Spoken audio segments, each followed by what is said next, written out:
Felisa Rincón, de Gautier, junto a la Asociación de Historia del Viejo San Juan. En la noche de hoy nos está acompañando el arquitecto e historiador Jorge Ortiz Colón. Como siempre, les recordamos que nuestras charlas serán grabadas y que luego la podrán ver nuevamente en Facebook o en nuestra página en nuestro canal de YouTube.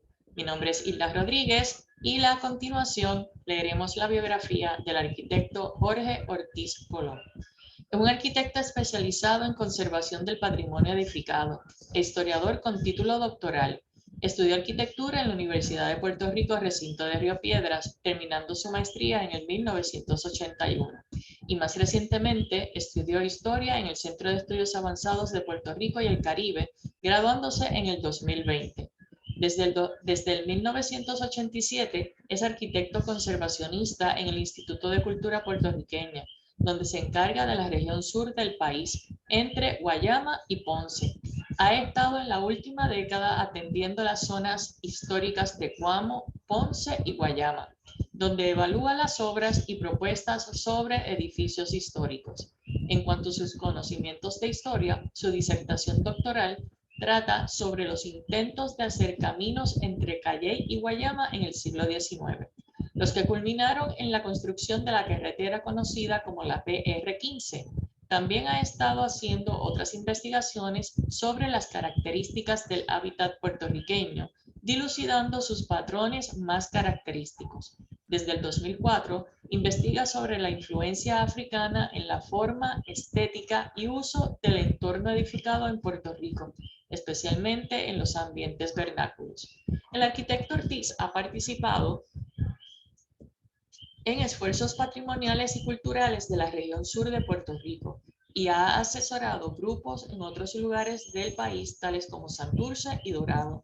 Ha escrito e ilustrado varios artículos y contenidos relacionados con patrimonio histórico e historia de Puerto Rico, publicado en libros, antologías y revistas, y ha participado en congresos y simposios sobre temas de arquitectura, construcción y patrimonio en Puerto Rico, República Dominicana, Estados Unidos y Europa.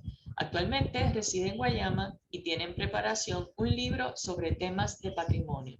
Con ustedes, el arquitecto Jorge Ortiz Colón. Bienvenido, buenas noches y que disfruten. Bien, a Hilda y a todos los que nos están viendo, pues muy buenas noches. Hoy vamos a hablar sobre un tema que me ha estado apasionando por los últimos 18 años relacionado con hasta qué punto África ha influido sobre el aspecto de nuestro entorno edificado. Específicamente titulo la charla La influencia de África en el entorno edificado de Puerto Rico, subtitulada Elementos para una hipótesis, porque queda todavía bastante por investigar a pesar de lo que he estado ya averiguando sobre este tema con mucha investigación de campo en Puerto Rico. Obviamente habría que hacer investigación de campo deseable que se hiciera en África, pero obviamente las limitaciones presupuestarias y de logística no lo permiten, así que esto es una iteración que, utilizando las ilustraciones de África y las visitas a Puerto Rico, trata de establecer la existencia muy probable de una influencia que se transmitió por parte de los afrodescendientes puertorriqueños, que de hecho compusieron gran parte de la mano de obra y artesanía de la construcción. Sin más, vamos a entrar entonces a la charla como tal. Como bien dijo Hilda, esto fue un reto que se me propuso en el año 2004, cuando me preguntaron unos compañeros de trabajo si posiblemente existía algún tipo de influencia africana en el entorno puertorriqueño. Yo le indiqué que estaba convencido de que sí, pero no había hecho ningún análisis hasta el momento, y entonces me puse a investigar específicamente buscando imágenes y documentación existente sobre cómo se ha implementado el hábitat tradicional en África. Aquí se quieren establecer unas hipótesis relacionadas con esa posibilidad de que nuestro entorno habitado y espacialidad tengan derivaciones traídas de África o de la experiencia africana en la subalternidad, o sea, esclavitud, discrimen, resistencia. Y analizar los fenómenos espaciales del entorno a la luz de la información histórica que se ha obtenido y establecer planteamientos e interrogantes para investigaciones futuras. Porque yo creo que esto lo podemos seguir extendiendo y que mientras más se vaya investigando, sea por mí o los que me sigan, sobre este tema de la influencia africana, más sorpresas agradables vamos a tener. La metodología en este momento es el análisis visual comparativo de ejemplos, muchos de los cuales en Puerto Rico derivan de fotografías previamente tomadas por el proponente y por las imágenes obtenidas del hábitat africano. Las comparaciones serán por medio de una revisión de la literatura pertinente, que ya existe algo, y observaciones de campo adicionales para actualizar la información previamente acumulada. Una pausa importante que quiero mencionar es que el premio Pritzker de arquitectura, que se considera el premio Nobel de la disciplina, este año lo ganó un arquitecto natural del país de Burkina Faso, eso es en África Occidental. Y eso nos da que pensar, creo que el apellido es Queré, y creo que eso nos da a pensar la importancia que va a desarrollar el África, especialmente el África al sur del Sahara, para poder traer soluciones inteligentes a nuestro hábitat. Hay numerosas fuentes que pude consultar, algunas de tipo general y algunas más específicas, que están ya publicadas, más otras que no cupieron en esta breve bibliografía, que tienen que ver directamente con fenómenos vistos en África. Y en todo se encuentra por lo menos algo. Pero por mucho tiempo, oficialmente en Puerto Rico, la cultura y la sociedad trataba de negar la presencia de los elementos africanos. Obviamente, antes de 1873, la mayoría de los afrodescendientes en Puerto Rico eran esclavos y no eran considerados gente, sino más bien máquinas. Y entonces se empieza en el último cuarto del siglo XIX a buscar la influencia de elementos africanos en nuestra identidad.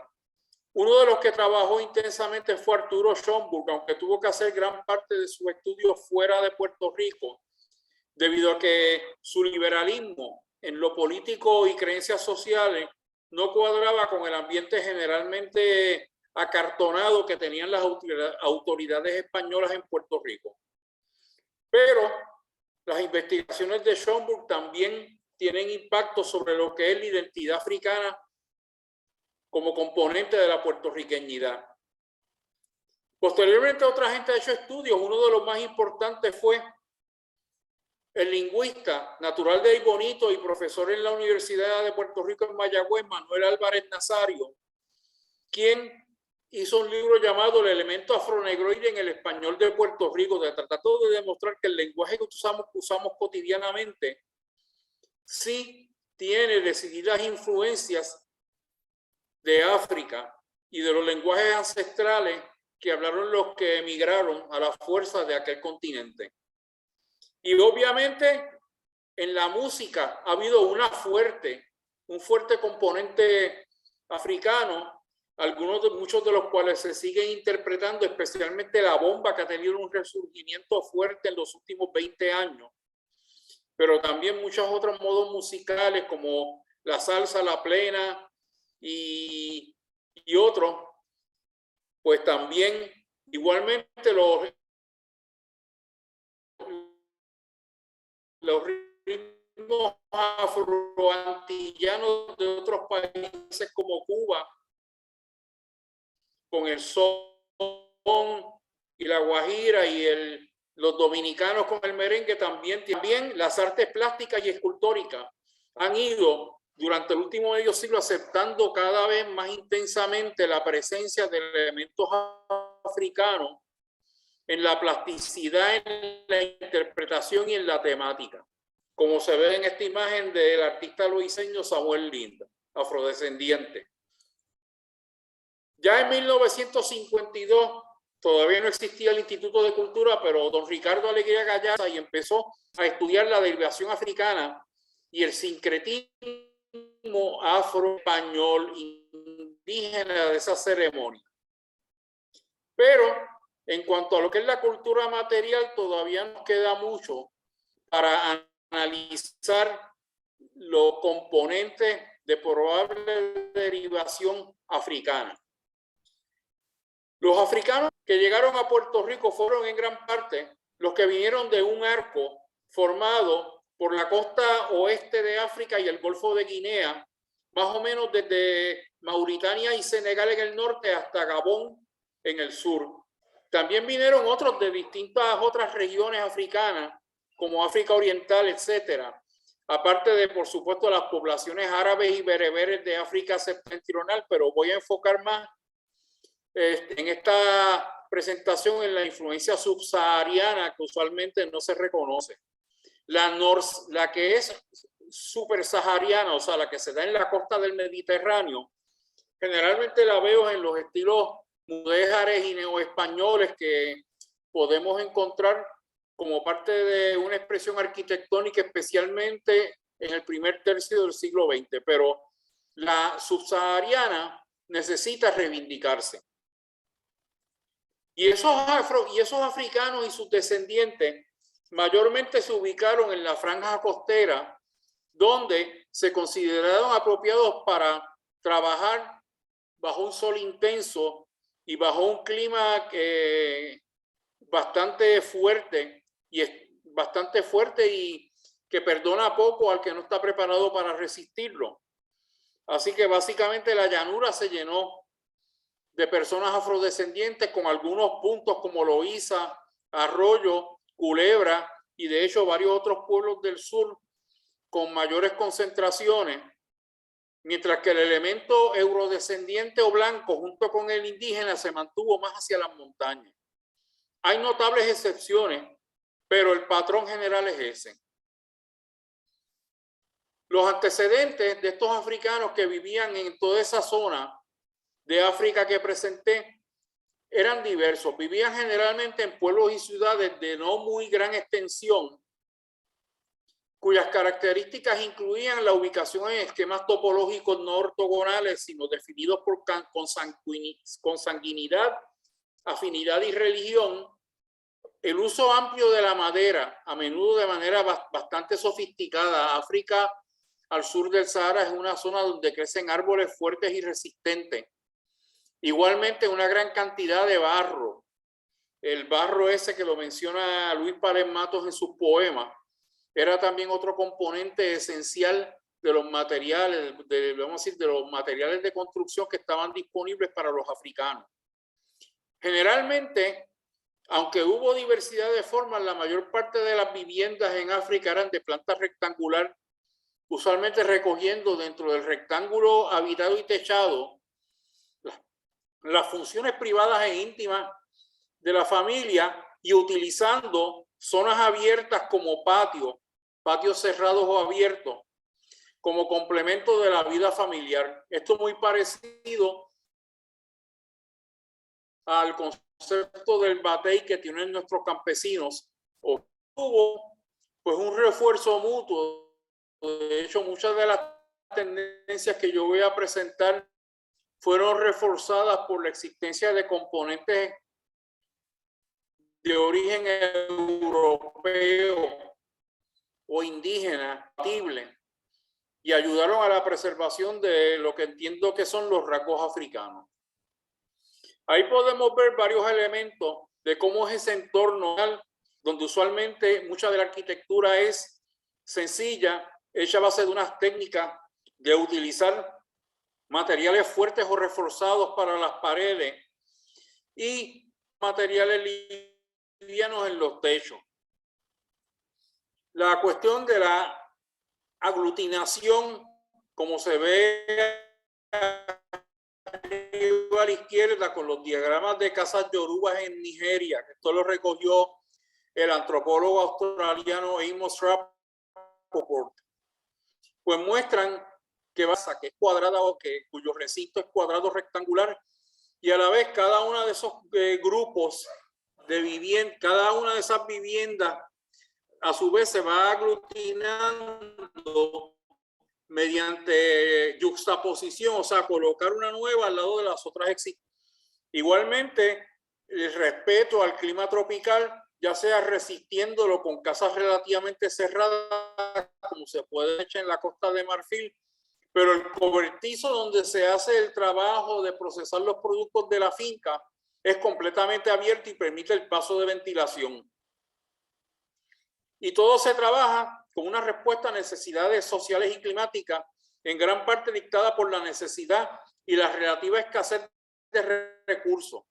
O sea, a pesar de que existían tanto barro como árboles, no eran tantos como para usarlos de forma demasiado liberal o pródiga, sino que tenían que buscar ahorrar esos recursos, aparte de que los árboles sirven para cultivo de cosecha de fruta, de hojas y de otras cortezas y otros materiales que se utilizan.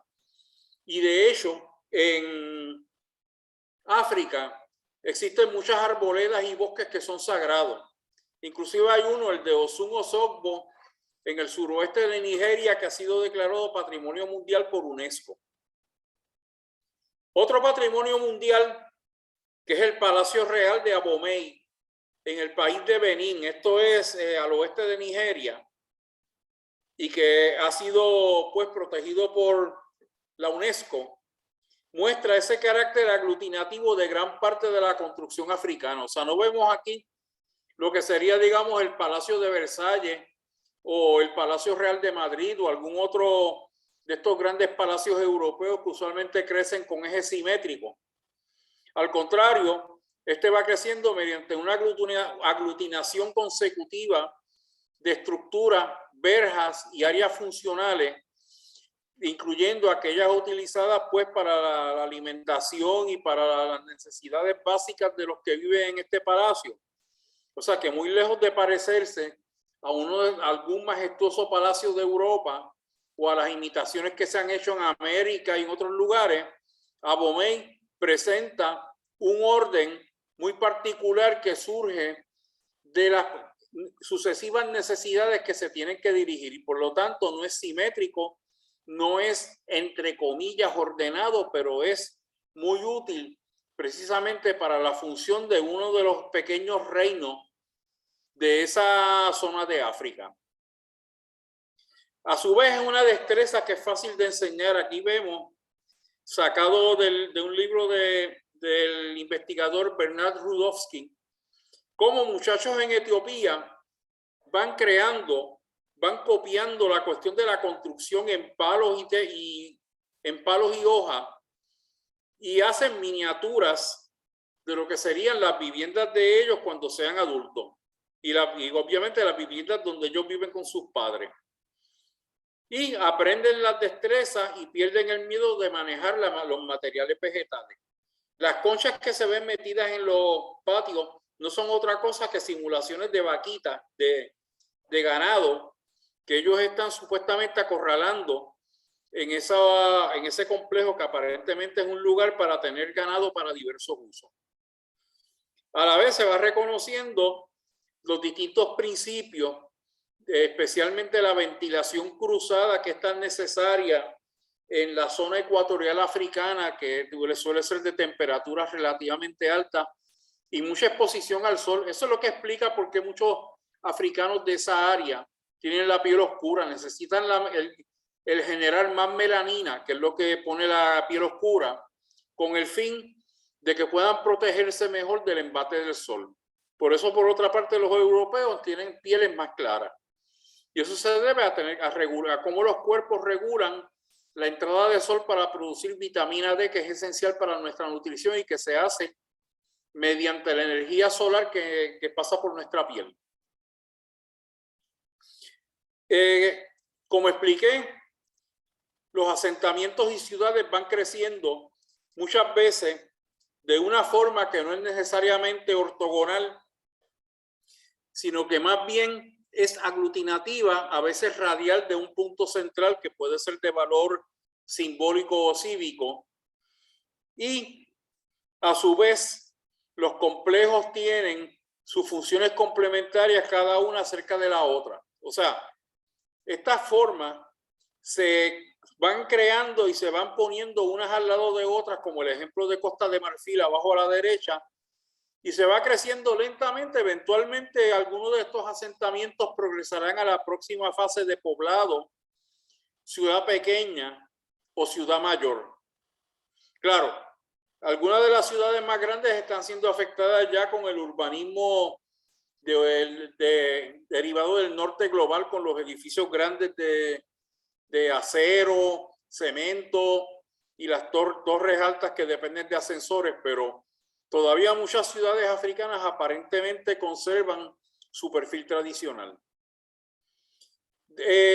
África presenta muchos límites, muchas expresiones dentro de los límites naturales que tiene para poder configurar su entorno, y se puede tener tanto materiales de paja, de barro, materiales más fuertes como la mampostería coralina que se ve abajo a la derecha, que es el puerto de Lamu en Kenia, en África Oriental. O sea, cada disponibilidad de material, ya sea mediante la proximidad a los lugares donde va a ser usado y algunos materiales también provistos por el comercio, se van juntando para crear formas muy diversas en la arquitectura tradicional africana. Así se pueden ver distintas expresiones, desde callejones que parecen de tipo español, arriba a la izquierda en Gorée, eso es en Senegal, cerca de donde estaba uno de los puertos de embarque de esclavos. Arriba se puede ver la mezquita de Djenné en el país de Malí, eso es en el África Occidental Interior, donde se observa también la forma en que los ladrillos secados al sol, los llamados adobes, se van conformando para poder configurar una forma que necesita expresar una vocación de sagrada como espacio de oración, que es la necesidad de interpretar en ese material de barro las torres, especialmente las torres donde los a las 5 veces al día. Y abajo a la izquierda podemos ver parte del sincretismo con una casa vernácula que ya empieza a salirse de la forma africana y a adoptar otro material y nativo, que es en la isla de San Martín, al este de Puerto Rico. También existe una presencia traída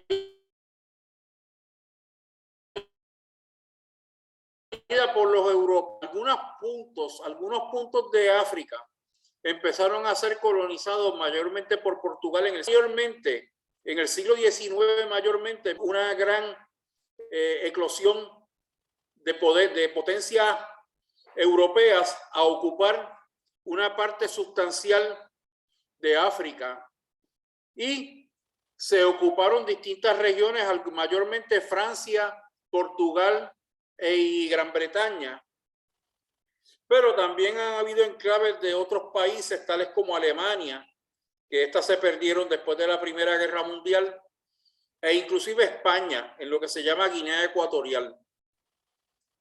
Así que estas arquitecturas europeas en las ciudades que eran sedes del poder colonial se fueron juntando y creando formas que tuvieron que adaptarse al clima particular africano. En algunos casos mantienen más su configuración europea, como se puede ver arriba a la izquierda en la ciudad de San Luis de Senegal, que de hecho es patrimonio mundial, mientras que abajo los ejemplos de Kenia y Benín ya muestran la necesidad de adaptarse al clima y los materiales disponibles con una forma que difícilmente se podría ver en el continente europeo, ya fuera Gran Bretaña respecto a Kenia o Francia respecto a Benín, o en el caso de arriba a la derecha, Francia respecto a Senegal. Otro elemento que fue importante para configurar la africanía en América es el fenómeno obviamente conocido de la esclavitud. para poder explotar las colonias de América, tomando en cuenta de que no fue fiable el reclutamiento o imposición de trabajos forzados a los indígenas amerindios, pues la solución que se vio por parte de muchos países europeos fue recoger africanos que se veían como gente más apta para el trabajo físico y llevarlos a la brava a América, creándose un comercio triangular donde Europa proveía algunos artículos de consumo a África, África los esclavos, América los productos agrícolas que se trabajaban con mano de obra esclava y servían para nutrir a Europa, especialmente el azúcar, que se convirtió en la principal fuente de carbohidratos para los europeos durante los siglos XVII al XIX. Y que, perdón, otra vez, bueno, pues estábamos en que ese azúcar se tuvo que cultivar en América porque el clima en Europa no era adecuado para el producto que más azúcar rendía, que era la caña, que requería de clima tropical. Y a la vez, el cultivar y procesar azúcar en los trópicos de América no se podía hacer con la mano de obra localmente disponible de amerindios, así que se contaron con los esclavos africanos. Y se aprovecharon del hecho de que todavía muchas etnias en toda esta región del Golfo de Guinea peleaban entre sí, y algunas protonaciones, naciones y tribus se aliaron con las potencias europeas para servir de suplidores de esclavos de aquellos otros grupos con los cuales estaban de pelea. Así que se crearon muchas veces centros de contratación y procesamiento de esclavos en forma de castillos, como se puede ver en el de Christians.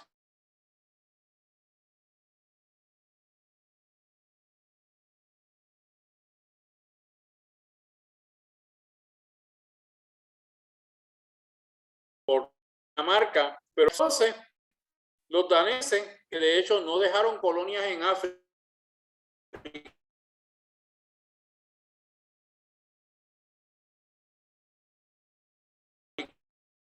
ellos anteriormente adueñarse de nuestros vecinos en las islas, empezaron a generar estos centros de acopio de esclavos donde los guardaban, porque eso literalmente era lo que hacían, los clasificaban y los exportaban. Muchas veces los castillos estaban al lado del mar y llegaban los barcos y a través de un puente los metían directamente en los barcos a donde se llevaban a América, muriendo posiblemente tanto como la mitad de ellos en el trayecto. Este es otro de esos complejos, el complejo de Gorée, que estaba en una isla frente a la costa de Senegal, o sea, no estaba en la masa continental, y también servía para la exportación de esclavos bajo la bandera de Francia.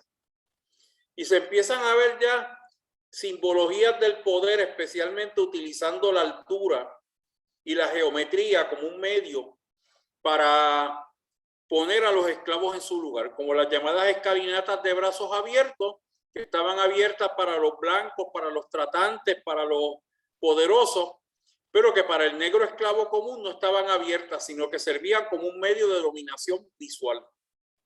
Aquí tenemos otra, está ubicada en el municipio de Patillas, en Puerto Rico, siguiendo en cierto sentido lo que vimos allá en el caso de Gorée. Solo que esta era una típica hacienda esclavista ubicada en la planicie del río Patillas, una de las zonas más fértiles del sureste puertorriqueño.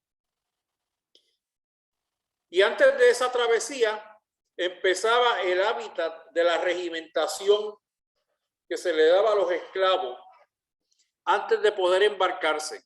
Aquí vemos los cuarteles donde estos se almacenaban en lo que llegaba el barco para llevárselos a América, ambos en Gorée. Y a la vez había casas de contratación y centros de clasificación en América. Este es uno de ellos, la casa de contratación de la Compañía Danesa de Guinea e Indias Occidentales, que estaba en Christiansted, en la isla de Saint Croix o Santa Cruz, en las Islas Vírgenes, que fue una de las que coordinó ese comercio de sangre. Y muchos de estos esclavos realmente no se quedaban en la isla de Santa Cruz, sino que eran movidos a otros sitios. Una buena parte de ellos, de hecho, terminó en Puerto Rico. Y también se llevaron a Santo Domingo, Haití y otros lugares.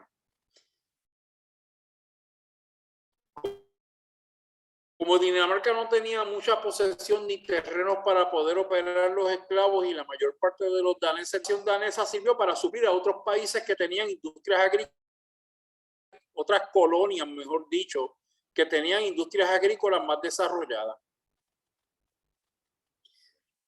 Y a la vez, estos esclavos eran almacenados, estructuras uniformes, barracones, usualmente de planta rectangular, para ser a las familias adineradas. Esto que ustedes ven, por ejemplo, es lo que se entiende que fue el cuartel de esclavos de la hacienda Boca Chica en Juana Díaz, y todavía existe parte de esta estructura ruinosa en el lugar, que es importante conservar como parte de esa memoria, de ese momento oscuro en nuestra historia.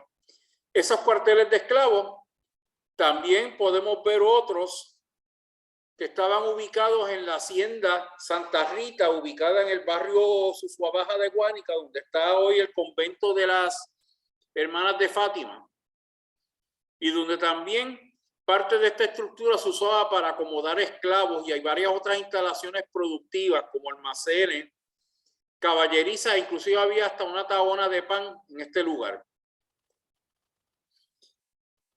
Esta era también otro barracón de esclavos. Esto se fotografió en los años 1970 en la hacienda La Julia, cerca de la actual carretera número 2 en Hormigueros. Lamentablemente el edificio, como memoria de ese momento, ya no existe por el deterioro de la madera y la destrucción hecha por los seres humanos de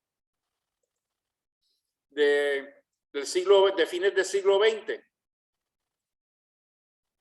Y también existen en otros lugares, por ejemplo, estas barracas de esclavos se encuentran en Bonaire, en las Antillas Neerlandesas. Estas son las 3 islas que están al norte de Venezuela, junto con Aruba y Curazao.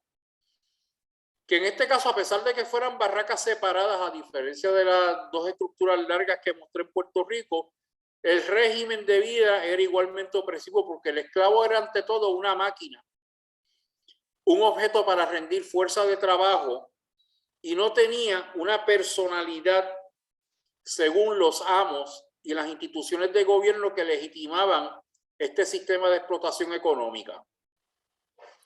Hasta en la muerte, los esclavos eran distintos, y en el bullicio de Nueva York se han encontrado lugares donde enterraban de forma segregada y separada a los esclavos. Esto es el African Burial Ground, ubicado en la parte baja de Manhattan, antes de donde empiezan las calles con números, y muestra en los estudios arqueológicos que se han hecho la manera en que se trataba a los africanos. Puede ser que el enterramiento que se descubrió hace unos pocos años atrás en Calley también tenga enterramientos para personas de origen africano. Eso está por verse, porque ya fue descubierto el yacimiento y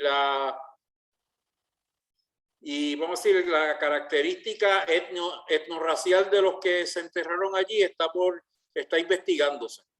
Pero por lo menos en Nueva York es claro que existió este cementerio para africanos ubicado, como ven, en la periferia de lo que era entonces la parte construida de la ciudad. En el camino Broadway, que era la principal arteria de la isla de Manhattan, que era mayormente rural en aquel tiempo, y separada de donde los blancos eran enterrados con mayores prestaciones y dignidad. Aquí básicamente el esclavo muchas veces no se le ponía ni siquiera una lápida. El mundo económico en el cual el esclavo se desarrollaba incluía los trapiches de sangre, muchas veces trabajando en oficios peligrosos. Por ejemplo, tratando de pasar la caña por los rolos, que a muchos esclavos les costó un brazo o más. O trabajar con el calor de las pailas y de los otros mecanismos de procesamiento del azúcar, especialmente aquellos que trabajaban con calor o con los bueyes o con los rodillos, haciendo que el blanco básicamente se beneficiara de los ingresos y la riqueza que creaban estos trabajadores negros. Ahí podemos ver otra estructura muy típica de la época y que casi generalmente antes de las aboliciones la manejaban esclavos, que eran el tren jamaiquino y casa de purga, donde se trataba de una manera más eficiente poder controlar el proceso de formación de azúcar. En el lado derecho de la estructura estaban los distintos calderos o pailas por donde se iba secando progresivamente el guarapo hasta llevarlo a un punto de cristalización, mientras que a la izquierda se almacenaban ya fuera en unos objetos de forma cónica o en barriles para que se fuera expurgando la melaza que sobraba. La melaza iba a un sótano y era posteriormente usada como alimento de ganado o para hacer ron. También otras operaciones fueron manejadas por esclavos, como lo fue el procesamiento de añil, que de hecho tuvo una presencia en el Puerto Rico del siglo XVIII. Y aquí podemos ver cómo una procesadora de añil con múltiples tanques, donde se iba secando, básicamente el añil es como una flor que tira un tinte azul, lo que se hace es que se macera en agua y entonces el producto resultante se va secando, esta vez mayormente con la brisa y con el sol. Este dibujo lo hizo el padre Juan Bautista Labat, conocido sacerdote dominico radicado en Martinica, donde tuvo la oportunidad de conocer sobre las operaciones de la industria agrícola esclavista en esa isla. Bueno, tras esta digresión, donde no es digresión, es parte esencial para saber cómo es que llegó el entorno africano a nosotros, esto plantea una huella casi segura de una presencia de África en el edificado. Hay que considerar varios elementos. Primero, las probables influencias históricas y actuales de los africanos en nuestro entorno, que todavía muchas de ellas subsisten. Por ejemplo, la agrupación topológica de los objetos de proximidad, más que una rigurosa geometría que uno ve, por ejemplo, en las zonas. La capacidad técnica para trabajar madera y otros materiales vegetales con gran atención al detalle. Y la capacidad de trabajar barro, tanto como barro, como procesado en forma de dientes de mampostería. Los europeos eran más dados a utilizar la piedra, ya fuera caliza o granítica, para construcción. La construcción de elementos como los techos empinados, las galerías exteriores en algunos lugares, el geométrico sencillo y el color también aplica complejidad a su arquitectura. El uso de los volúmenes rectangulares y aglutinados. El exterior como complemento del interior. Esta no era una arquitectura de interiores, sino que la vida cotidiana trae de elementos del paisaje como árboles, cursos de agua, fueran lagos o ríos, cataratas, etcétera, y objetos minerales, formaciones de montañosas, espiritual o ritual bastante compartido por la gente. Yo he deslindado 8 posibles patrones del puertorriqueño que son visibles. Muchos de ellos todavía de hoy, algunos han desaparecido por las grandes transformaciones de la industria de la construcción desde 1945. Pero estos, sean pasados o presentes, son para mí de muy probable origen, como estos bohíos en un callejón en las afueras de Cagua, que ese bohío, el que yo llamo el bohío afroindígena, es un elemento fundamental de nuestra espacialidad, y aunque los bohíos como tal han desaparecido, excepto por algunas estructuras recreadas para el turismo, estos bohíos son importantes en la transición a estilos de vida y a la cultura del hábitat en Puerto Rico. Lo primero, el primer patrón que podemos notar es la existencia de las relaciones de ubicación por proximidad, muchas veces aglutinándose o irradiando de puntos específicos o líneas específicas en el paisaje. Eso significa que la lotificación de tipo occidental digamos, solares rectangulares o más o menos, o en el peor de los casos trapezoidales, es algo que no vemos. Vemos más bien una yuxtaposición donde los ángulos y la forma de la casa puede ser sencilla, digamos rectangular, pero los ángulos en que se van montando van variando, ya sea por cuenta de la geografía o por cuenta de las relaciones de proximidad causadas por la familia o las amistades, tanto la familia de sangre como las familias rituales, los llamados compadres. Y entonces esto forma unos complejos que se ven muy distintos a las ciudades cuadriculadas de los pueblos formalmente fundados por España en Puerto Rico o los que existen en otros lugares de América, México, Estados Unidos, Colombia, Argentina, etcétera.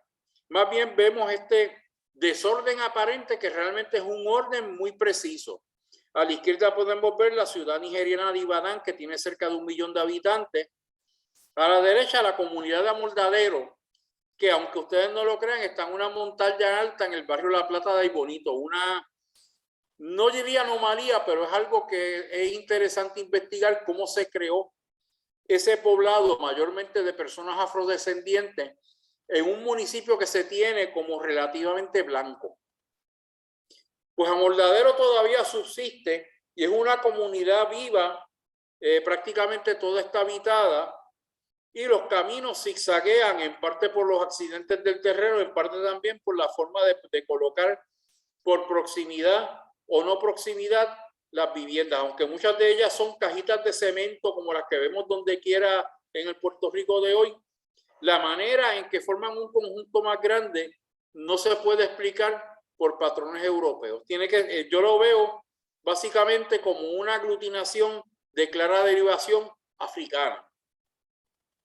O podemos ver por ejemplo, este barrio, esta barriada conocida como Las Aguas o La Rosada, que todavía existe en parte, ubicada en la carretera número 3 al este del pueblo de Salinas, es otro ejemplo. Vemos los edificios más grandes en la gráfica de la izquierda, que son una escuela y una antigua casa tienda de la familia González, terratenientes del área, las cuales salían perfectamente con la carretera que les pasa al frente, pero las demás viviendas lo que hacen es agruparse a través de una especie de patio en tierra pisonada que la junta.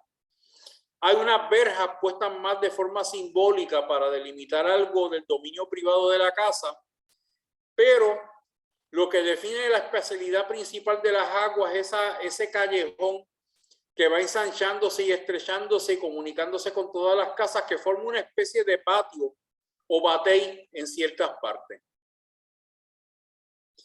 O inclusive cuando se van formando a principios hasta mediados del siglo XIX los pueblos en Puerto Rico, aún los pueblos que tenían, vamos a decir, carta de legitimidad por parte de las autoridades españolas y que tenían parroquias, que tenían Casa del Rey y de otras instituciones, muchas veces también se agolpaban de esa forma mediante la aglutinación a través de algún espacio central como lo que sería la plaza. Y en este caso, lo que era Arecibo hacia 1822-23 dista en gran medida de ser una ciudad arreglada con solares propios, sino que más bien tiende a aglutinarse de una forma bastante casual alrededor de la iglesia de San Felipe, que se puede ver en el medio, hoy catedral. Una ciudad que estaría tomando forma durante la mayor parte del siglo XIX hasta que el auge de la economía de caña y café empezara a presentar edificaciones más sólidas, que es la que hoy día vemos en esa ciudad y en otras. Por otra parte, además de la aglutinación, tenemos la presencia de rasgos geográficos y naturales como montañas, ríos, árboles, que se convierten en elementos de respeto y veneración. Podemos ver un paralelismo estrecho en el ejemplo que les voy a presentar, aunque hay otro. Por ejemplo, el uso de la ceiba, un árbol que es tan común en África como en el Caribe. Y la ceiba de la izquierda, ubicada en la ciudad de Freetown, en Sierra Leona, se convierte en un lugar simbólico para definir la red de calles de la ciudad, una ciudad que se fundó a principios del siglo XIX por libertos de diversas colonias británicas, mientras que la Ceiba de Ponce, a mano derecha y hoy tristemente fallecida, presenta también ese hito que era simbólico, porque esta ceiba ubicaba en el camino a muchas de las plantaciones de la costa, que iba a muchas plantaciones de la costa sur y que bordeando la costa sur continuaba hasta Guayama, Humacao y más allá. Esa ceiba tuvo un respeto y veneración por mucho tiempo. Algunos dicen que desde los tiempos taínos, pero la realidad fue que fueron los criollos y los afrodescendientes quienes más veneraron ese histórico árbol que tanto marcó el desarrollo de la vida de Ponce y ha sido considerado como uno de los símbolos emblemáticos de esta ciudad del sur. El tercer patrón es el bohío afroindígena. Lo que finalmente se fue desarrollando una vez desarticulada la vivencia de los taínos que vivían generalmente en bohíos ovalados relativamente grandes, en familias extendidas, y por otra parte la idea de la casa traída por el español, pero fue el africano el que se impuso, básicamente construyendo el tipo de vivienda rectangular que se hacía en sus países de origen, normalmente de 1 o 2 habitaciones con techos de 2 o 4 pendientes. Aquí, a diferencia del África continental y otros lugares de América, debido a la extrema abundancia de madera, se pudieron construir estas estructuras completamente hechas en material vegetal, incluyendo las paredes, las ventanas, etcétera, así como otras estructuras como la tormentera.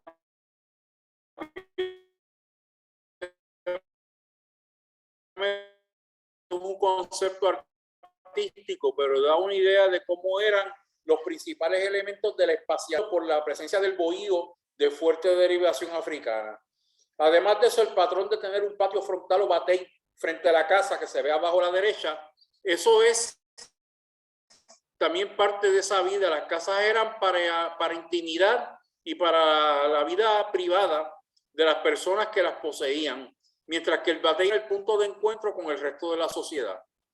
Yo he estudiado también esta situación del batey, y el batey es importantísimo en definir nuestra espacialidad tradicional puertorriqueña y la manera que nosotros todavía nos congregamos en ambientes sociales informales. El bohío, pues obviamente en África tenía 2 formas. A la izquierda podemos ver en Guinea-Bissau 2 ejemplos redondos. Estos tenían la facilidad de planteo porque uno lo que tenía que hacer era poner un poste central y con una cuerda dar vuelta a ese poste y daba una forma circular bastante exacta. Pero en realidad la práctica en la mayor parte de los lugares de África evolucionó a las estructuras de tipo rectangular, que podemos ver a la derecha ejemplos de Sierra Leona y Liberia, construidos tanto en material vegetal como en barro. Y esos fueron los imaginarios que fueron transportados de África al Caribe. Podemos ver a la izquierda un concepto artístico de un bohío hecho en embarrado, de Wattle and Daub en inglés, en la isla de Antigua, al sureste de Puerto Rico, mientras podemos ver otro bohío de embarrado cuadrado, rectangular, de Costa de Marfil, mayormente cerrado con solamente una puerta de acceso para poder guarecerse del implacable sol. La estructura cilíndrica que está a su izquierda es posible, lo más seguramente es un depósito, un almacén de grano, los cuales a lo ver levantan en piedras para evitar que las sabandijas se metan allí. Y ese concepto del bohío lo podemos también ver en la vivienda urbana, adaptado aún dentro de lo que es la retícula urbana formal impuesta por las leyes de Indias en los pueblos de Puerto Rico, como el caso de los 2 casos de arriba en Ponce, que son casas relativamente pequeñas, de 1 o 2 cuartos, que se insertan dentro de los patios y dentro de solares estrechos que los vecinos podían adquirir. O la vivienda rectangular, a menudo transportable, que se puede ver otro caso de Ponce, que es el Monte de la Cantera, donde se hacían estas cajas de madera con techos de 2 pendientes y una o dos habitaciones para poder albergar a las personas humildes de la ciudad, que muchas veces ejercían oficios importantísimos para lubricar la dinámica económica de la misma. También se puede ver en otros casos, a veces evolucionados a estructuras con techo en madera, ya que como indiqué, la mayor parte, prácticamente todos los bohíos hechos en material de paja u hoja, pues han desaparecido. Pero, por ejemplo, esta casa rural que se encuentra en las montañas entre Florida y Utuado muestra algo de ese concepto del bohío. Usando otro invento básicamente generado aquí en Puerto Rico, que es la plataforma, donde se ubica la estructura para poder edificar, existiendo en las montañas tan poco terreno llano, y siendo la otra alternativa el laborioso proceso de nivelar un área de tierra para poder conseguir un área plana para edificar, pues la mejor solución, la más expedita, la más económica y la más inteligente fue crear las plataformas. Ya eso lo comentaba el cronista Íñigo Abadí La Sierra en 1788. Y dice, muy importante, que ese tipo de casa está ideada con consulta de la necesidad de materiales, temperamento del clima y circunstancias del país. Aunque considera que son básicamente de poca diferencia con los indígenas, obviamente no comprendían la posibilidad de que tuviera componentes africanos también, ni tenía los medios para investigarlo. Pero por lo menos Abad indica que el bohío afroindígena que se fue desarrollando por campo y ciudad era una forma sensata de poder ocuparlo. Inclusive en formas improvisadas como esta casa, que básicamente fue una estructura temporera de un rescate de terrenos en Loíza a fines de los años 1970, y todas basándose en el hincar vigas, un error, deben ser columnas en la tierra, para entonces colocar vigas horizontales que fueran definiendo la plataforma.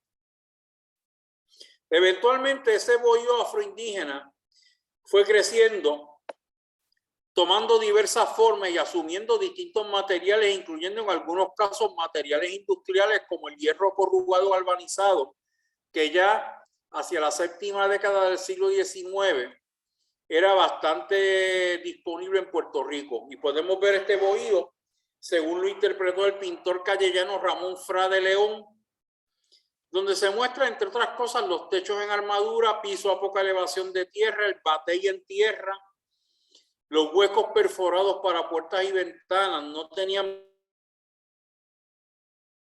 puertas completas, sino que lo que se hacía era que se dejaba un hueco cuadrado rectangular para tener una ventana y básicamente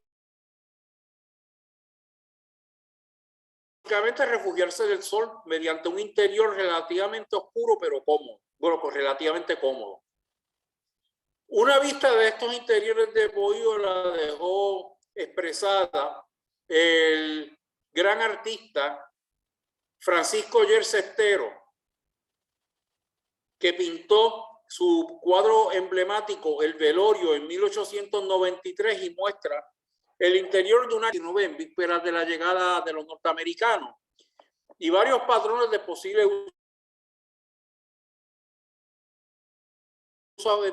derivación africana, como el espacio común multifuncional, el colgar y curar frutos en el techo, la presencia de animales porque no había mucha protección, el uso de piezas rollizas de madera, el uso de la paja tejida, que se puede ver muy bien en lo que es la parte interior del techo, más las costumbres de derivación africana como lo es el baquiné, que es un velorio de niños que estamos viendo que Oller magistralmente describe con su pintura.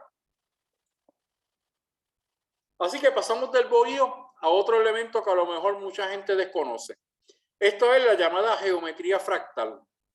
La fractalidad es un tipo de geometría que se basa en formas que están dentro de otras formas, que se enlazan con otras formas y crean terceras formas distintas. El uso de diversos trazos, líneas rectas, curvas geométricas, curvas libres, formas derivadas de la naturaleza. Esa geometría fractal, de acuerdo al matemático estadounidense africanoamericano Ron Eglash, Eglash dice que eso es una característica muy particular de la espacialidad y la decoración africana. Y se puede ver en numerosas manifestaciones. Aquí vemos que tres ejemplos de África, donde ese ritmo formado por formas geométricas simples, por ejemplo, los cuadrados y triángulos, en el caso de abajo a la izquierda de Burkina Faso, o las líneas que zigzaguean y curvean en el caso de Ghana, puestas como decoración sobre una pared de barro, van formando unos patrones que a diversas escalas se ven interesantes y que derivan, como pueden ver arriba a la derecha, de formas que se encuentran en la naturaleza africana. Y esto lo vemos, sí, bastante claro en Puerto Rico. Mucha de esta matemática fractal informa nuestras construcciones vernáculas y no tan vernáculas del siglo XIX y principios del siglo XX en distintos detalles como pisos, rejillas, medios puntos y barandas. Aquí podemos ver lo que es un minúsculo muestrario de cómo esos fractales se van incorporando dentro de la arquitectura, construcción y decoración del hábitat tradicional puertorriqueño, y que todavía por su relativa abundancia estamos a tiempo para poder salvar. De hecho, la mayor parte de las estructuras que ustedes ven aquí son estructuras que tienen algún tipo de protección histórica. Patrón número 5 son los llamados símbolos de Adinkra. Esto era algo que para mí fue una sorpresa, pero en una ocasión una artesana que ha estudiado el tema de las influencias africanas en la artesanía, la señora Mildred Siuco García, lo estuvo comentando en una conferencia que dio en una clase que yo estaba. Y mirando el ambiente alrededor, encuentro que sí, que muchos de estos motivos geométricos formados por el código de comunicación llamado Adinkra, se desarrolló hacia la década de 1820 en el país de Ghana, pero se extendió rápidamente a toda África y al mundo afrodescendiente en América, a base de una serie de patrones geométricos que son estilizaciones de formas naturales. Se va creando por una parte una protoescritura que trata de comunicar distintos tipos de visiones filosóficas, religiosas, existenciales y sociales. Y el código Adinkra, curiosamente, ha llegado con bastante fuerza a la arquitectura vernácula puertorriqueña, como podemos ver en estos ejemplos. Los tres tienen componentes claramente derivados de la Adinkra, incluyendo la cabeza de carnero en la baranda que se ve abajo a la izquierda, que es de Guayama, el de la cabeza de serpiente que está arriba a la derecha en un montante o rejilla de puerta, rejilla sobre puerta, que es de ahí bonito, y el sancofa, que es básicamente uno que tiene que ver con la vida, que es ese motivo que tiene como unas barriguitas en color marrón, que se ve que está dentro del medio punto de una casa en Guánica. Y cuando uno viene a analizar el vernáculo de los pueblos, uno encuentra que esos símbolos están mucho más diseminados en la tradición vernácula de Puerto Rico, ya sean símbolos prefabricados o hechos artesanalmente. Y eso es algo que es una de las más fuertes presencias africanas, a mi entender, en el entorno edificado.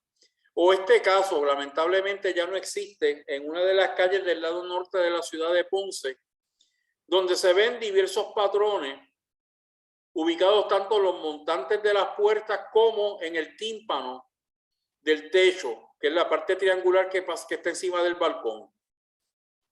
Y todos ellos, además de los que están en las columnas, los llamados guardamalletas, que son las transiciones entre columna y viga que se están al lado, hay unos capiteles sencillos, entonces están esos guardamalletas a los lados, que también tienen, a mi entender, una derivación del Adinkra africano.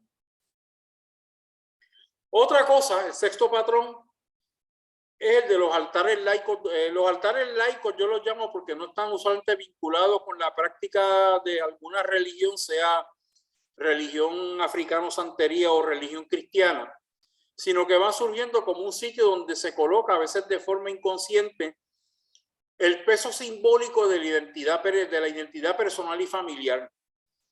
Y pueden ser elementos inclusive prefabricados. De hecho, este mueble seguramente fue comprado en alguna mueblería o tienda de descuento.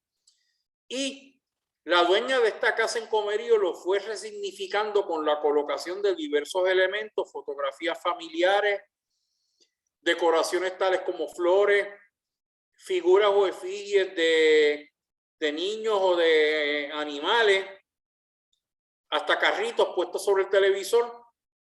Y se fue creando toda una especie de orden, como una especie de orden simbólico para la familia, que va adquiriendo presencia en la sala de la casa y se convierte en el elemento visualmente más complejo de la misma. Este sistema de los altares laicos, incidentalmente, está más difundido de lo que uno se cree, aunque solamente traje por hoy un ejemplo. El otro, patrón número 7, el uso de galerías y balcones. No son necesariamente de clara extracción africana. Muchas de las galerías y balcones realmente fueron desarrolladas por las estructuras llamadas verandas que se hicieron en el Indostán, o sea, lo que hoy es Pakistán, India y Bangladesh. Pero los ingleses que colonizaron esa región del mundo, del sur de Asia, encontraron que un techo levantado sobre columnas y abierto tenía unas ventajas climáticas y prácticas grandes. Esas verandas se fueron exportando a distintos lugares del mundo inglés, incluyendo Gran Bretaña misma, Norteamérica, Australia y generalmente el mundo colonial que los ingleses fueron adquiriendo, y a la vez por proximidad se fueron moviendo a colonias de otros países. Así que hoy día el patrón de las galerías y balcones se ha convertido en algo generalizado, que podemos ver aquí, en este caso en la ciudad de Kumasi, en el país de Ghana, una presencia muy clara de esas galerías y balcones que van formando vamos a decir, la envoltura del dominio privado dentro de la ciudad. O sea, una transición entre exterior e interior, y esto no se nos ha perdido a nosotros en Puerto Rico, porque el uso del balcón se ha convertido en un concepto emblemático de nuestra espacialidad tradicional.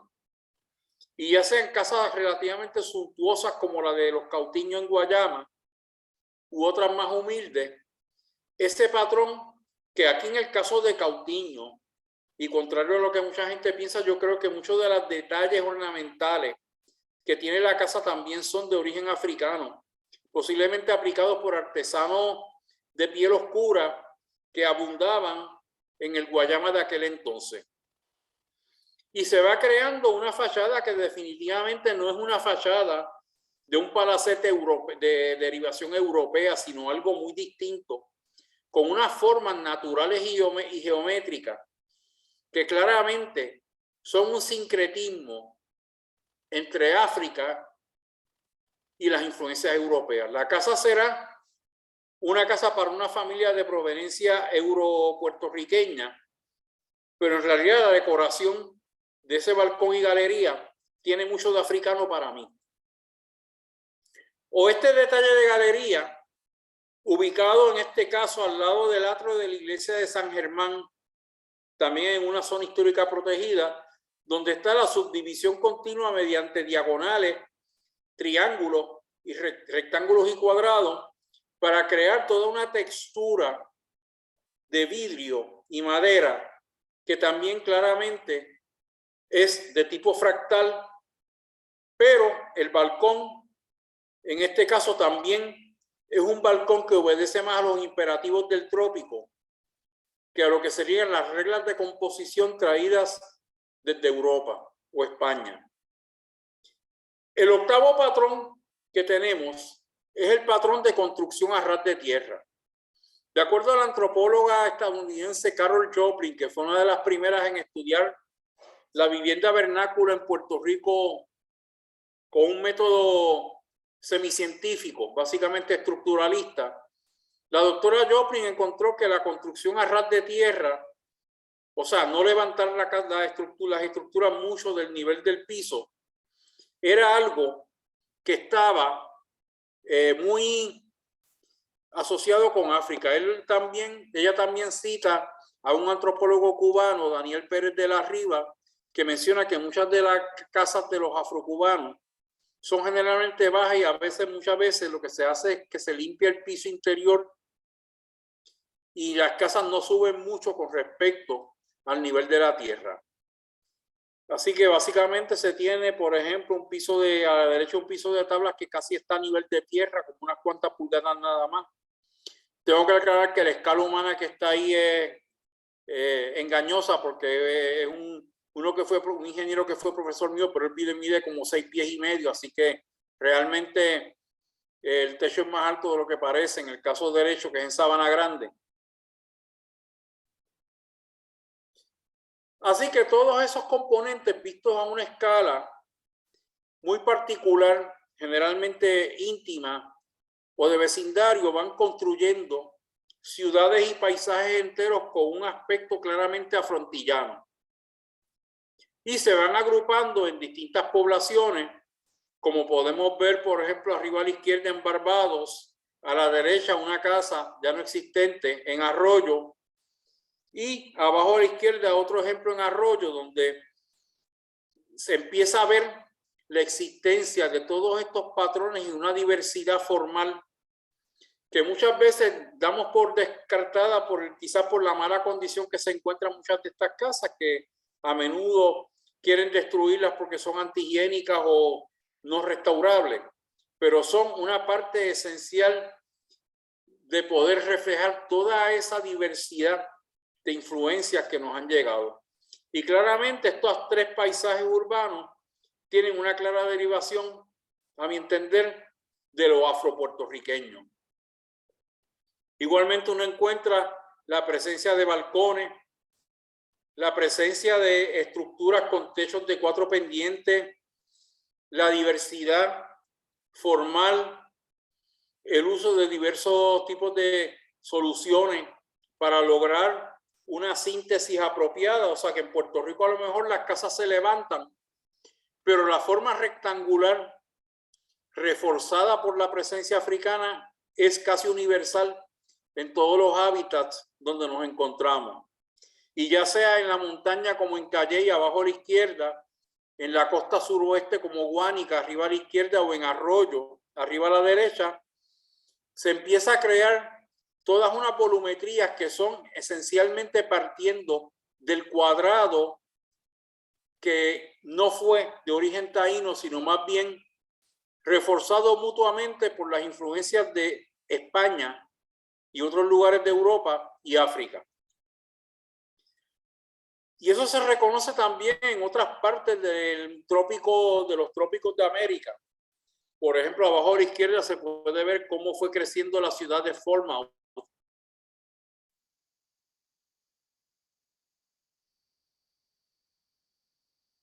En de Jamaica, que era uno de los principales puertos exportadores de caña y que se ha declarado sanos, eran personas de piel oscura y derivación africana que replicaban el módulo rectangular casi ad infinitum.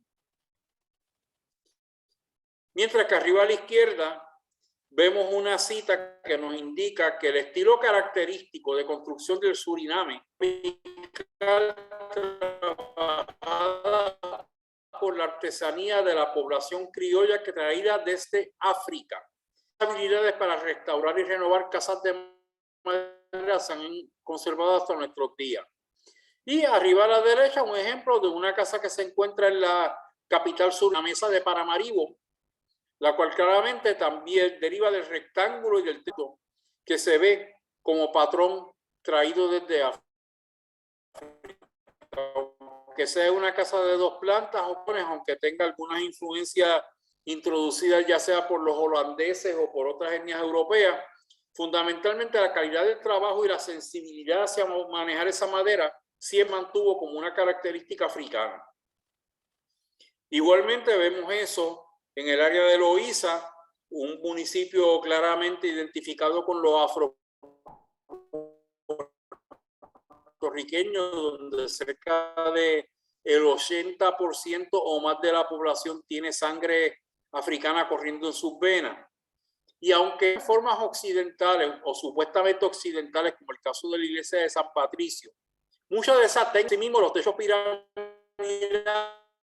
que vemos en los otros dos ejemplos, uno ubicado en las afueras del pueblo, que posiblemente fue la hacienda de la familia de la mamá de don Ricardo Alegría, y el otro techo piramidal ubicado en la medianía, el área donde tradicionalmente se mantienen las costumbres más folclóricas de la fiesta de Santiago Apóstol. Que de hecho, arriba a la izquierda vemos la interpretación de los afropuertorriqueños de lo que sería un campanario de iglesia, una simplificación de la forma, un énfasis sobre todo en la proporción, más que la cuestión del detalle, no tratar de crear un que parezca un campanario español, sino que por la austeridad de su forma muestra la proclividad de muchos afrodescendientes de hacer construcciones con la composición de volúmenes y geometrías elementales.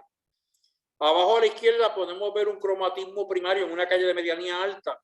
La tendencia también en África, ¿no?, en muchos lugares es pintar también con colores particulares, usualmente colores fuertes, y darle color a todo. Arriba a la derecha, una casa de inspiración antillana con su cuota de influencia africana ubicada en una calle de Maunabo. Está en mal estado y esperamos que alguien la rescate antes de que se ocurra demolerla. Aquí otros ejemplos. Arriba a la izquierda en Culebra, que como vimos es un área que tiene una fuerte expresión africana, y otra vez la casa es de tipo rectangular con colgadizos hacia la parte de atrás. El crecimiento aglutinativo en medianía alta de Loíza, arriba a la derecha, y abajo las áreas abiertas que se crean alrededor de las cuales se agolpan las casas como un arenal en el área de medianía alta en Loíza. Igualmente en otros países antillanos, esas técnicas de trabajo, sobre todo en madera, y ese uso de patrones fractales, como se ve arriba a la derecha, no, eso es en las Antillas, aunque la foto no indicaba de dónde era. E igualmente esa forma rectangular se ve también en África, abajo a la derecha, la foto en blanco y negro de Ghana, donde se presentan unas imágenes de costumbres gastronómicas, especialmente arriba a la izquierda la formación del fufú, lo que nosotros llamamos en Puerto Rico el mofongo, y que es parte esencial de la dieta tanto en África Occidental como en las Antillas. Más todavía, lo vemos también en otra sala también con su altar doméstico, en el sector de las aguas, en el barrio Aguirre de Salinas. En ese mismo sector, arriba a la izquierda, la falta de espacio en una casa bien pequeña obliga a que la sala o lo que sirve como sala se traslada al exterior y los árboles se convierten en parte integral de la espacialidad doméstica. O sea que estamos hablando del batey y de los árboles. Acuérdense de lo que hablé de la dendrolatría o afición por los árboles que es de derivación africana con el respeto a las ceibas que mostré. E igualmente el ritmo donde cada una de esas casas pequeñas, rectangulares y con balcón van creando paisajes urbanos memorables, como se puede ver abajo a la derecha en la calle Molina de Ponce. En otras palabras, voy resumiendo ya, y tenemos en nuestro Puerto Rico una pervivencia mucho más intensa sobre nuestra cultura que lo que tradicionalmente se quiere admitir de esa presencia africana. Nuestro ambiente realmente es un ambiente mulato que expresa una mezcla euroafricana en una síntesis única. Lo vemos en esa pared de un antiguo ingenio de Maunabo con piedra, el material de construcción europeo por una parte y el barro y ladrillo, tan favorecido por los africanos, intermezclados. Así que admitamos esa presencia africana. Hagamos que nuestro ambiente y arquitectura expresen esa riqueza cultural, no tratando de blanquearnos, sino de reconocer que tenemos ante todo una expresión de arquitectura tradicional que es ante todo, yo diría, mulata y sandunguera. Realmente nuestro vernáculo es afropuertorriqueño y tenemos que ir precisando esos elementos afro para ir teniendo una idea más clara de nuestra identidad.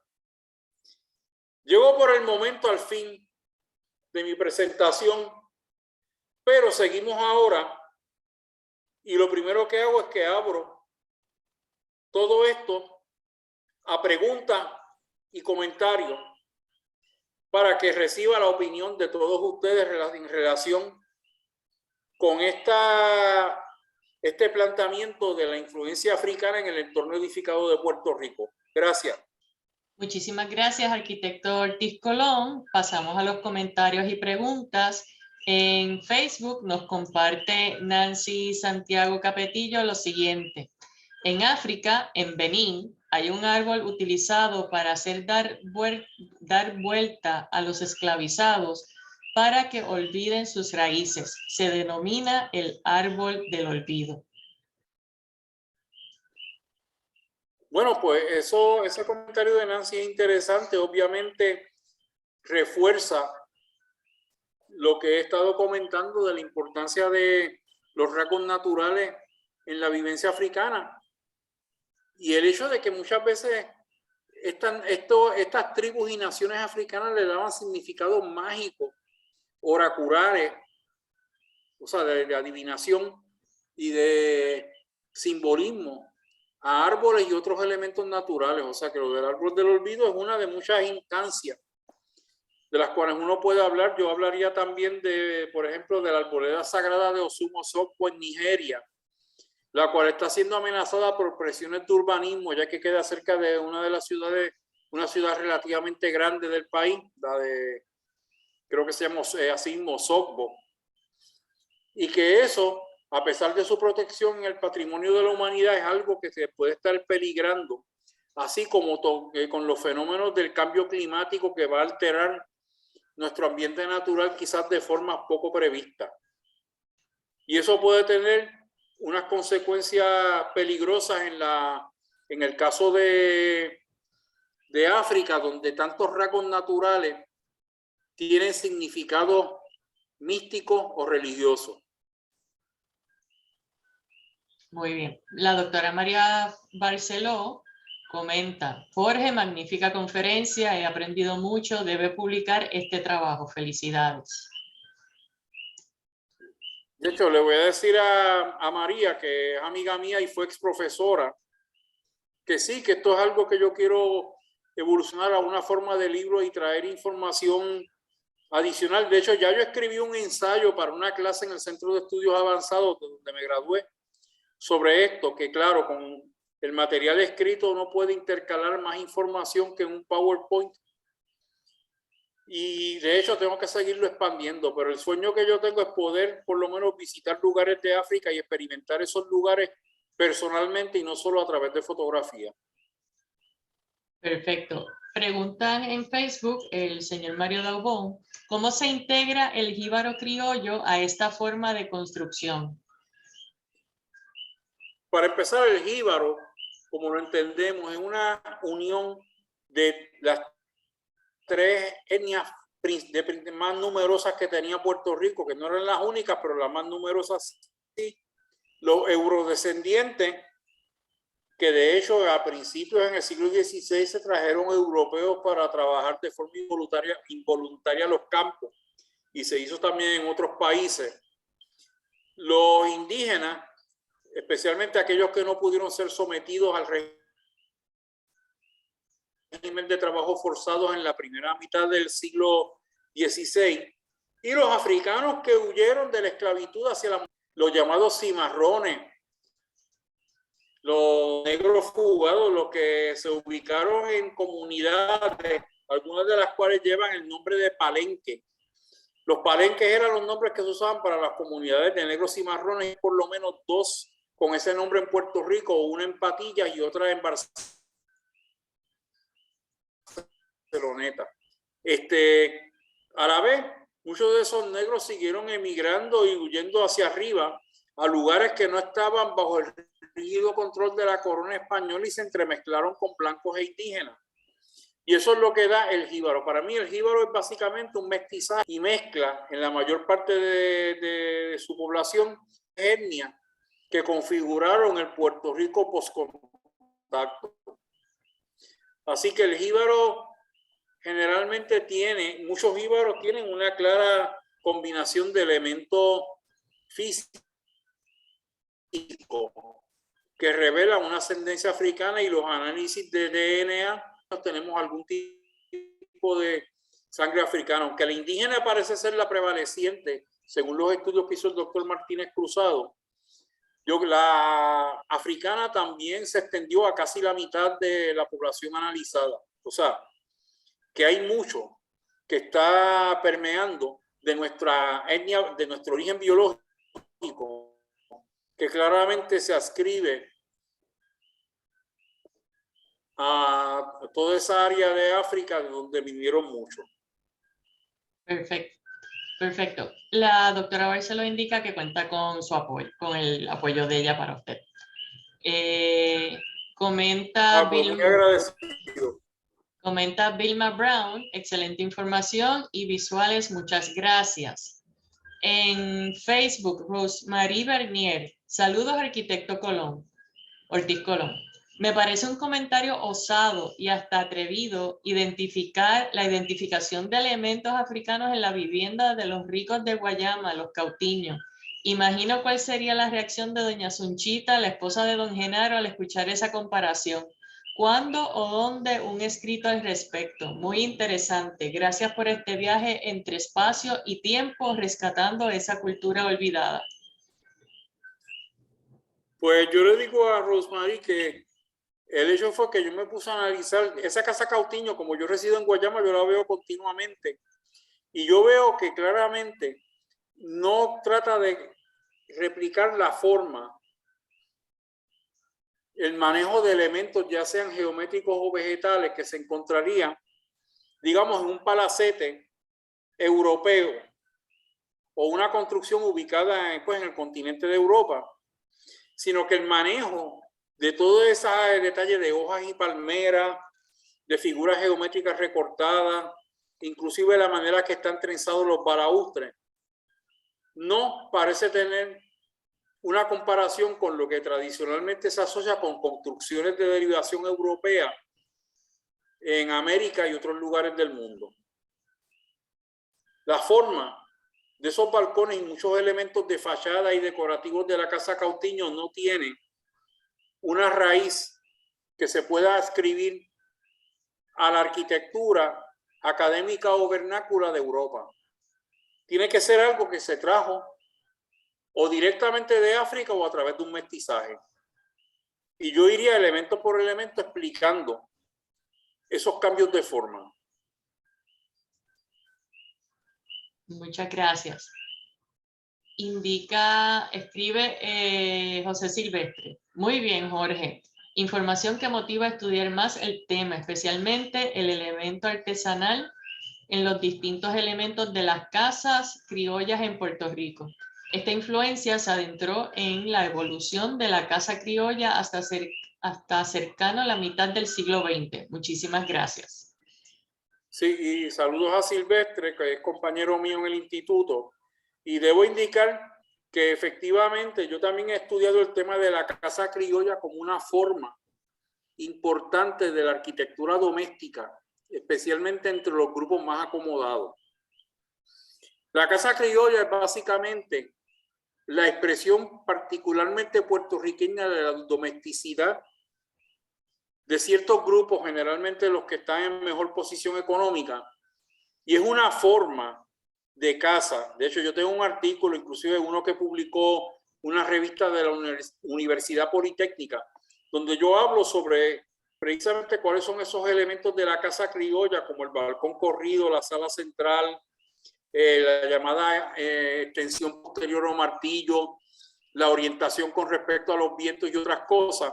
Y la casa criolla es un género de domesticidad puertorriqueña que entiendo que es clasificable, catalogable y que se encuentra prácticamente en todo Puerto Rico, desde Aguadilla hasta Vieques, desde Culebra hasta Cabo Rojo. Lamentablemente, muchos de los ejemplos han ido desapareciendo y se han construido en su lugar estructuras que no tienen ya, no reflejan ya esa espacialidad. Y yo creo que rescatar la casa criolla es otro elemento importante. Para mí, muchas de las casas criollas, de hecho, muestran especialmente en sus detalles constructivos la manera en que los carpinteros de origen africano trabajaban la madera. Muchas veces no se ve abiertamente, sino en partes ocultas, pero existe.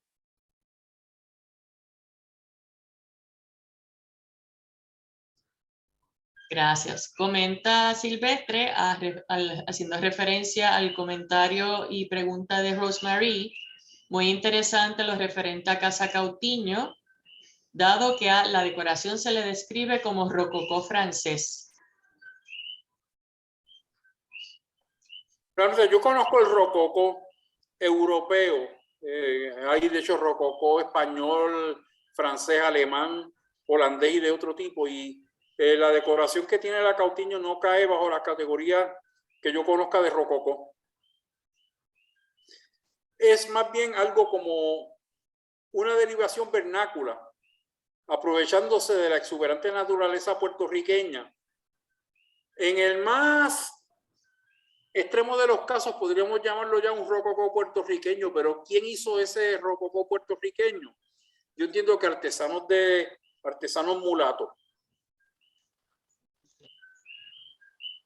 Lourdes Tañón le comenta, excelente presentación, muy completa y educativa. Acabo de aprender que en la casa de mi abuela, en el pueblo de Comerío, hay un altar laico. Sí, eso es así. De hecho, el ejemplo que yo mostré era de Comerío, del barrio Piña, para ser más exacto, pero se da en otros lugares. Lo que pasa es que muchas veces no fotografío eso mucho, debido a que yo tiendo a enfocar más en lo que son las partes construidas de las casas que visito. Pero muchas veces, inclusive ha habido casos donde la tradicional división que hay en las salas de las casas criollas, el llamado medio punto, tiene una expresión casi ceremonial y alguna gente refuerza esa ceremoniosidad colocando distintos tipos de adornos y cosas en los medios puntos. Comenta Marisa Ortiz en Facebook, muchas gracias por tan excelente exposición. Ahora cuando visite pueblos en Puerto Rico observaré las estructuras con otra mirada. Pues muy agradecido y de hecho lo importante es que empezamos a abrirnos a la posibilidad de que un ambiente de derivación, al menos parcialmente africana, está permeando toda nuestra vida cotidiana. No solamente en lo que es la música, que es la expresión más obvia, sino también en la manera que organizamos nuestro entorno edificado. O sea, más nunca, la mayor parte de nuestros pueblos y ciudades tienen la misma forma que tienen lugares, digamos, en América del Norte o las partes más distantes de América del Sur, Europa o Asia. O sea, pero sí estamos viendo como que se intima esa presencia africana en muchos lugares. Claro, adaptada. Claro. Damos unos segunditos adicionales si hay alguna otra pregunta o comentario en Facebook. Sabemos que estamos un poquito retrasados allí.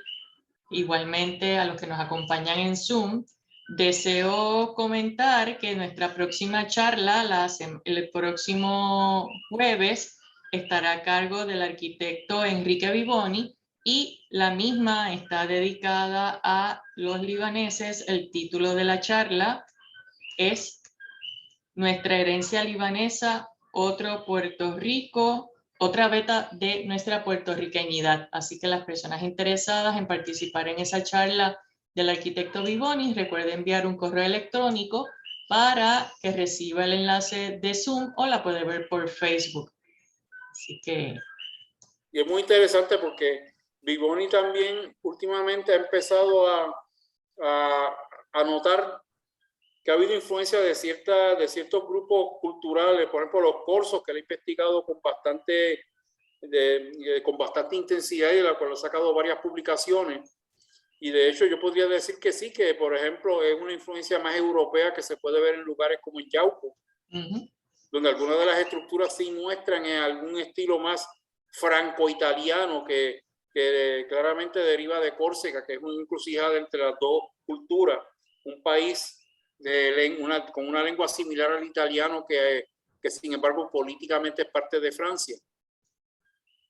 Eso es así. Él estuvo con nosotros el año pasado ofreciendo esa charla de los corsos, específicamente el área del condado y de la familia Lucchetti. Así que él compartió con nosotros el año pasado.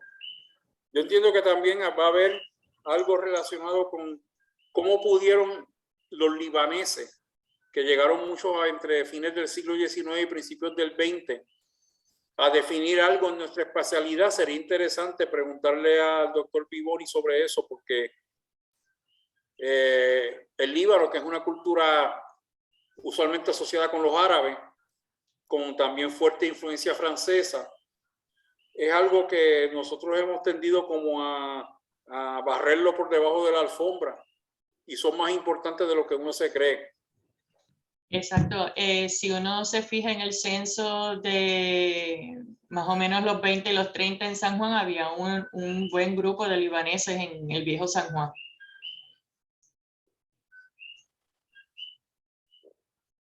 Bueno, pues yo estoy por mi parte muy agradecido en hablar sobre esto de la influencia africana, y también quiero que estimular para que más personas estudien y sigan elaborando este tema a partir de las hipótesis que yo dejé planteadas en mi conferencia. Y los escritos que he hecho. Le damos las gracias, arquitecto, por haber aceptado nuestra invitación para la charla y haber ofrecido este tema tan interesante, en especial en este decenio que dedicó las Naciones Unidas a las raíces africanas. Eso es así. Así que muchísimas gracias a usted, a todos los que nos acompañaron en esta noche, y le esperamos el próximo jueves con la charla del arquitecto Enrique Vivoni sobre los libaneses en Puerto Rico.